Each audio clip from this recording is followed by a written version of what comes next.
Okay, guys, we'll keep going here. So this is day 9, part 2. So you guys are getting better at this. I'm happy. Tomorrow will be practice test, and then Friday you guys have to demonstrate all your knowledge. Friday's the big day. All right, so we know parallel. Parallel means the same.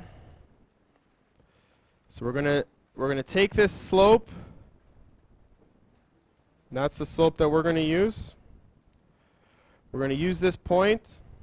So you can see it, and sometimes it helps to write like this, x1 comma y1. That's the point that I'm going to use. Then you go to the most powerful one is the point slope. It's the one that will build any equation from any point. And you guys have started to realize that it doesn't matter which point you use as long as it's a point on the line. They've only given us this one. When you input negatives, they come out positive. Yeah, that y minus minus is y plus. And if you get good at it, you don't even have to do that second step. Now, a lot of you guys are also getting good at getting rid of those denominators, right? So what's the denominator? That's this problem right here, right? That 5. If we want it to be in general, times everything by 5. And if I times this side by 5, some people are still a little bit hesitant to just cancel those, but that's definitely okay. And then only the minus 3 comes inside. When you're just multiplying positives, I'm not seeing any issues with people, but sometimes when you've got negatives, things go a little bit wonky. Minus 3 times positive x, minus 3 times minus 5 comes out positive. And then at this point, also seeing a lot of students starting to see now that, like, just identify, like, what's the coefficient on the x? Well, it's negative, so we don't want it over there.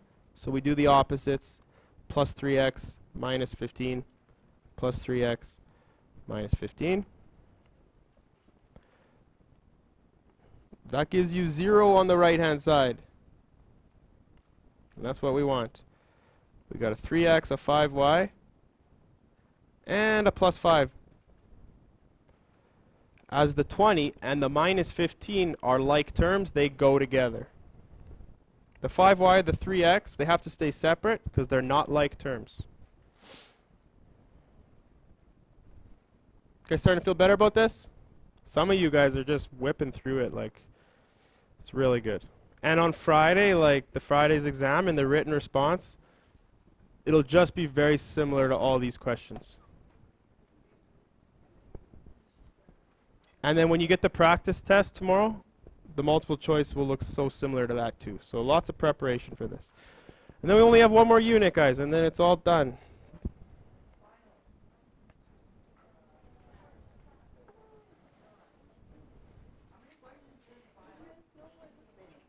I don't know, 40? But for you, 50.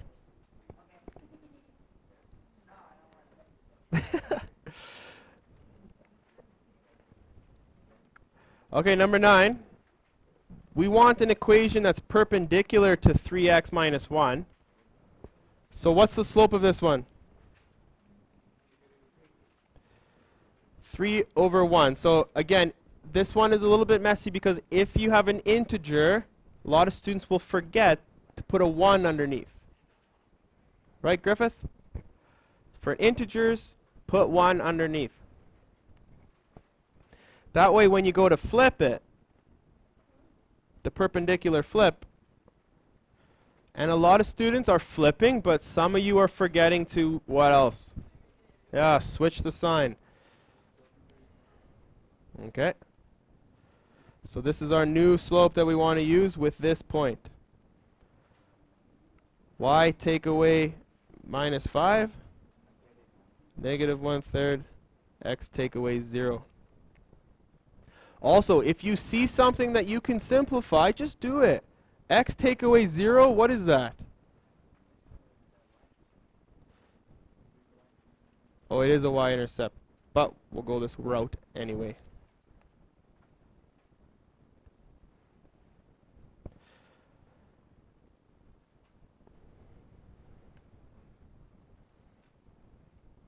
Now we can subtract 5, subtract 5, and we get y equals minus 1/3 x subtract 5. And a student pointed out to me that this is just the, that's just the y-intercept, isn't it? So could you have just jumped to mx plus b right off the hop? You could have just used this right off the hop. You would have got the same thing. But even if you don't spot that's a y-intercept, you can still use the slope point and you'll still get there. That's why I love math, because everything always works out. You know, you got tough times in life. Maybe you're going through something sad. Just get a math book and do math. It makes you feel better. Because it always works out, math. Everything always works out. Everything always balances. Lots of structure.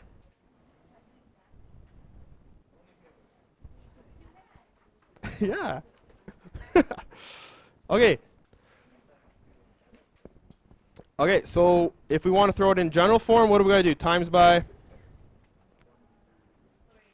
3? So then what do you have on the left? 3y.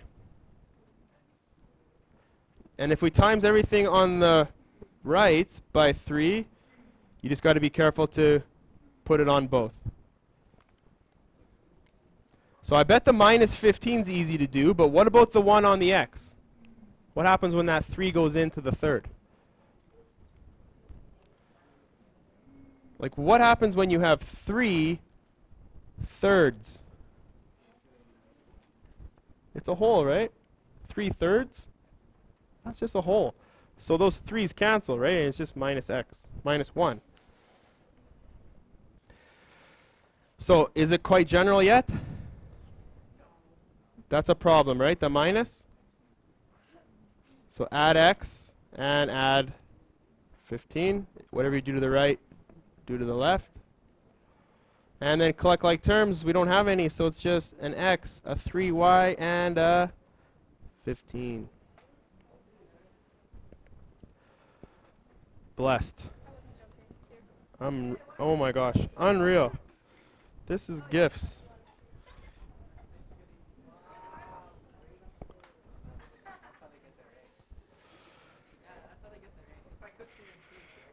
That would be amazing. So they're having a special event today, so that's why. Yeah, special event. Okay, next one. We had something similar to this in the quiz. Like, what happens when they just throw 2 points at you? Good, that's all you can do. Find that slope. And like, even one of the strongest students in this room screwed up the slope. Not because he didn't know how to do it, just because it's like dyslexia almost. It's like, which numbers go with which numbers? I got to put top and bottom. So find a strategy. Find a strategy. What's the strategy that I've been using? Connect those lines with, or connect those points with a line.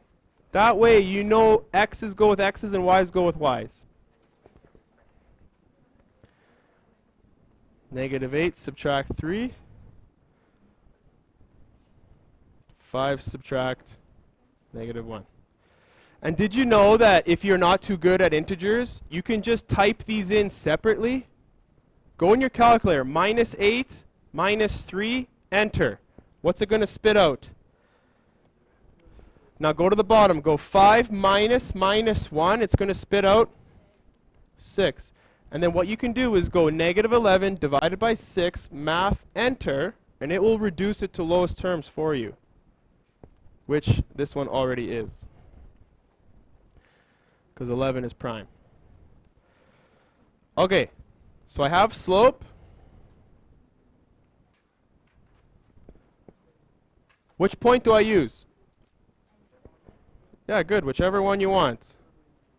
I'm going to use this one because it's a little bit easier, right?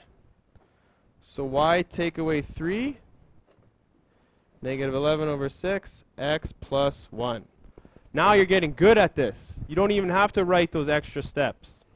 When you input a negative, it comes out positive. Let's go straight to general. Times everything by 6. So what do you have on the left? 6y minus... Here, I'm going to put a mistake. You guys tell me what's wrong with it.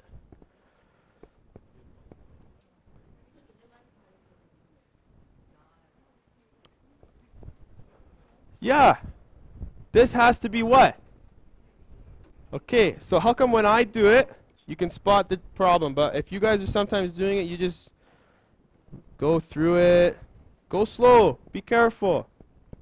So what happens over on the right now? There's no more 6 there. And I want you to think about this for a second. Have you guys ever heard of cross multiplying?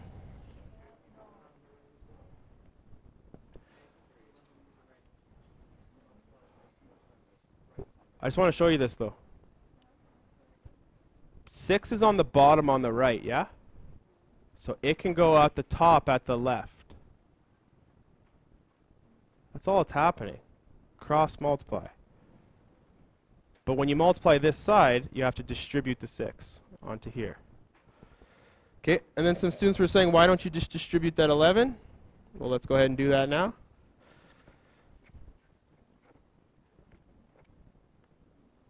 You don't distribute the 6 on the right because it got cancelled. Is that what you're asking? Now, do I want everything on the left or everything on the right? X is negative. So throw this all to the other side by performing opposite operations. This one has like terms. So how do these two go together? Which one's bigger? The 18 or 11? Which one's bigger? 18. So this thing should end up negative, right? By how much? Yeah, -7. Good. Like if you walked 18 meters left and then 11 meters right, where would you end up?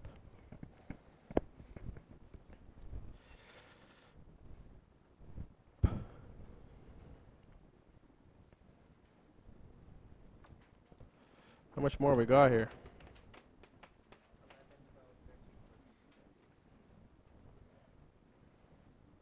Okay, well, how about you guys do 11 and 12? Now that I've been... Actually...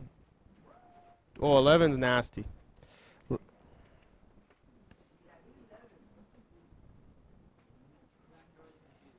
I feel like I should just do these with you guys. Get the notes done so you can study off them. You want to do one right now by yourselves? I think 14. Yeah, 14. Do 14 by yourselves. Okay, so when you have a general form and the y is negative, I find it super easy to just move that negative y term to the other side because there's nothing over there. So plus 2y plus 2y. And then we're almost there. We're almost y equals mx plus b. We just have to divide by what? Yeah. So scale down by 2. This becomes 2x plus 4 equals y. So now you know the y-intercept is 4. And then over here with the hint, if you divide by -1 on everything, what happens? All the signs switch. So this is an interesting thing with logic. It's like, okay, if negative y is a 2x and a -7, then a positive y would be a negative 2x and a +7. So if we're going to be parallel to that line, what do we need to grab from that? Need to grab that. So then when we go to write the formula, 2x plus 4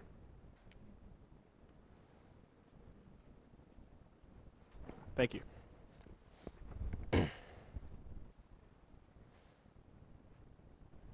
Yeah, -2.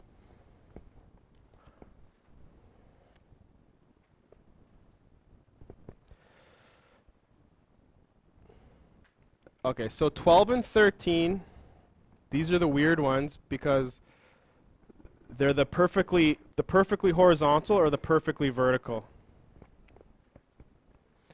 Like this question here. What does it mean to be perpendicular to x equals -5? So this is x equals -5. It's a vertical line.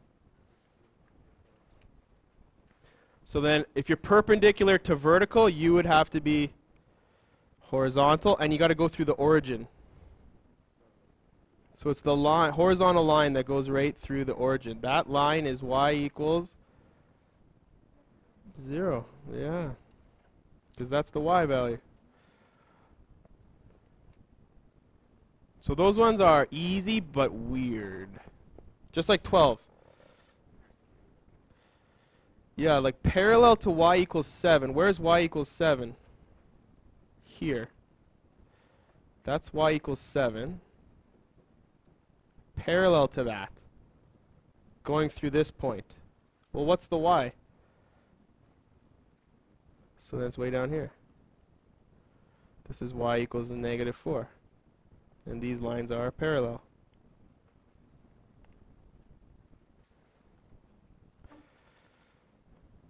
And then 11. 11, 11, 11. Looks like we got some fractions involved. So first of all, we have to be perpendicular to this equation. What is that equation? Isn't that the point slope? This is y take away y1, m x take away x1. So what's the slope of this line? M is -3. But we don't want that slope. What slope do we want? Good. 1/3. Is it positive or negative? Because the original one's negative, the new one will be positive. Good. And then we got to go through a point with fractions. Yikes. So y minus y1 is m x minus x1. Put in the fractions. There's the y. There's the slope. And here's the x.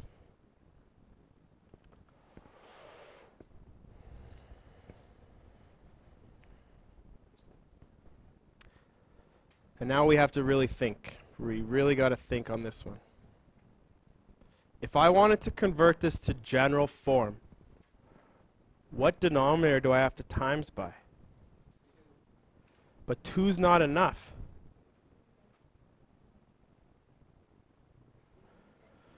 Why 6? Yeah, lowest common multiple of 2 and 3. Like if you just times by 2, you'll have 2/3 here. If you just times by 3, you'll have 15 halves, and that's no good either. So if you times by 6, which is 2 and 3 put together, then you have success. So times by 6, times by 6.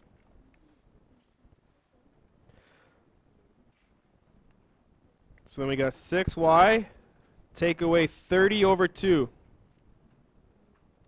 15. Are you guys okay with that? 6 times y? 6y. Are we taking notes or is it lunchtime? 6 times 5 is 30. 30 divided by 2 is 15. Stay with me, guys. This is the last one I'm doing. Now what about the right-hand side? Usually that 6 would go with this and it would just cancel, but they're not the same. So 6 divided by 3 is, this is just 2.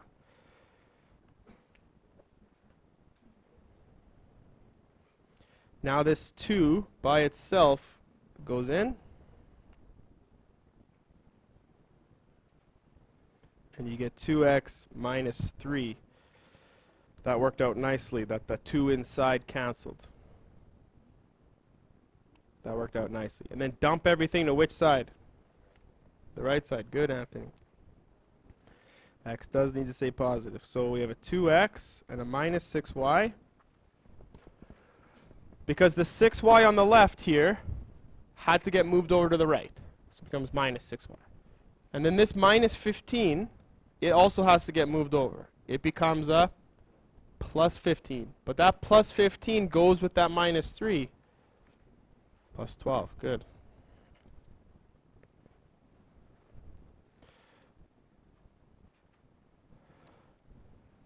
You guys made it. There's no more notes for this section. Small pat on the back for that. Oh, these two here. I'll do these tomorrow. I can go back. So you have a few questions here that you guys can work on. Okay? So I'll leave that there for about 10 seconds and then I'll put it back. So jot that down. Oh yeah, it's already in your book. And which page did you need? This one, right?